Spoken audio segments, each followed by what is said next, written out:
There is a specific moment that ends most men's ambitions. Not a dramatic failure. Not a catastrophic loss.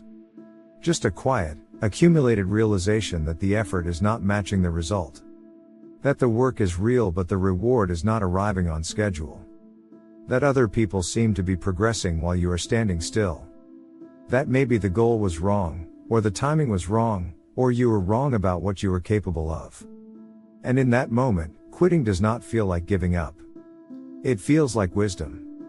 It feels like the honest, mature assessment of a man who is being realistic about his situation. The Stoics had a different name for it. They called it the moment just before the return. Every meaningful pursuit has a shape. The Stoics understood this not as motivation but as observation. Progress in any real endeavor is not linear. It does not move steadily upward in proportion to effort. It moves in long, invisible stretches where nothing seems to be changing, followed by sudden, disproportionate shifts that compress months of invisible progress into visible results. The problem is that the invisible stretch feels identical to failure. Both look the same from the inside. Both produce the same doubt, the same fatigue, the same question of whether this is still worth it. The only difference is what comes next. And a man who quits in the invisible stretch will never know how close he actually was. Men quit for 3 reasons, and none of them are what they think. The first is timeline mismatch. A man begins with an internal timeline, often unconscious, of how long the effort should take before producing results. When reality does not match that timeline, the brain interprets the gap as evidence of failure. Not as normal. Not as expected. As failure.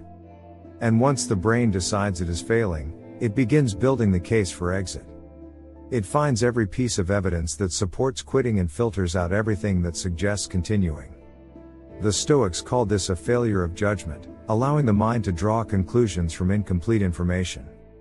The honest truth is this: most men set their internal timeline based on other people's visible results, which are always the final stage of a much longer invisible process. You are comparing your middle to someone else's end. And then quitting because the comparison does not favor you. The second reason is the comfort of the potential.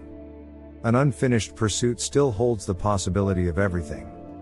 The moment you commit fully and push through the difficult stretch, you risk discovering the actual limit of what is possible.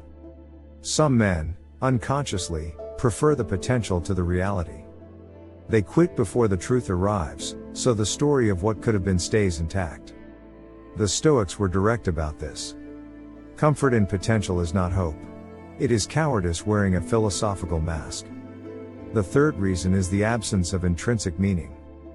A man who is pursuing something purely for external reward, status, money, validation, will find the invisible stretch unbearable. Because in that stretch, the external reward is absent. There is nothing to show. Nothing to point to. No confirmation that the effort is working. And without intrinsic meaning to sustain him, there is nothing left to continue for. Marcus Aurelius wrote, "Do not indulge in dreams of what you have not, but count the exact number of your blessings and then think of how much you would have missed them if they had not been yours." He is pointing to something specific. The man who knows why he is doing something, not for what it will bring him but for what it means to him now, that man can survive the invisible stretch. Because the stretch does not take away the meaning. It is part of it. The Stoic answer to quitting is not motivation. Motivation is unreliable. It arrives and leaves without warning. Building a pursuit on motivation is building on sand. The Stoic answer is something more durable. The first thing is reframing the invisible stretch as evidence of progress, not absence of it.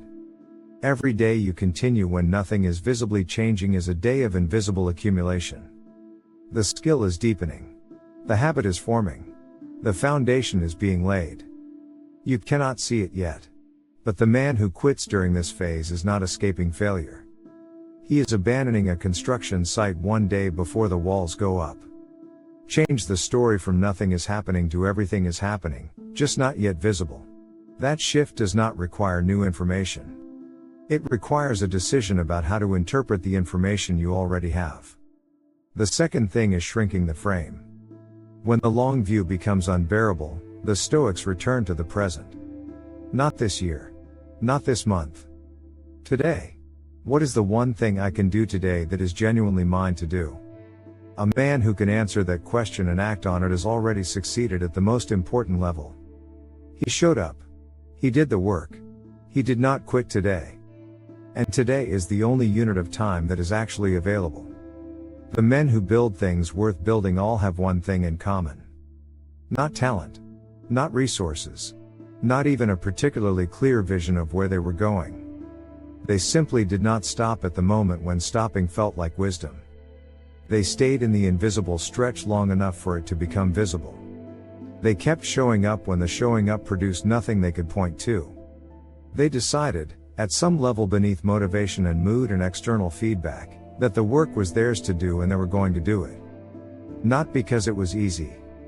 Not because the results were arriving on schedule. Because quitting is a permanent answer to a temporary problem. And the stretch, however long it lasts, is always temporary. The return is always on the other side of it. The only question the Stoics ever asked about that is the only question that matters. Will you still be there when it arrives? Walk the path. Remain steady.